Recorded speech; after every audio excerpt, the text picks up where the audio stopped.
Le mois d'octobre a été dédié par l'Organisation mondiale de la santé pour justement lutter contre cette affection-là. En termes de statistiques, c'est le premier cancer chez la femme, la troisième cause de mortalité des maladies chroniques en général. Et quand on sait que c'est une affection qu'on peut éviter, ça fait plus mal de voir nos sœurs qui souffrent et qui tombent de cette affection parce que c'est possible de ne pas avoir le cancer. Quand on commence les premiers rapports sexuels, notamment la femme, c'est en ce moment que la transmission du virus se fait. Et donc, à travers un dépistage, qu'est-ce que c'est que le dépistage? C'est la détection en l'absence de signes d'une affection. Donc, vous venez voir l'agent de santé qui va vous faire un examen où il va rechercher certains signes, notamment au niveau du vagin, au niveau du col de l'utérus.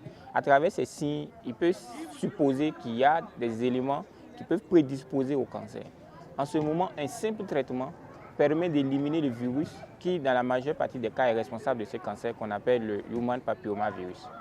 C'est à travers cette action qu'on peut efficacement lutter contre le cancer. Sinon, lorsque les lésions sont installées, malheureusement, il est difficile, voire impossible de guérir du cancer. C'est une maladie qui, quand elle ne se manifeste pas, on pense qu'il n'y a rien. Et quand elle commence, malheureusement, il n'y a plus grand chose à faire.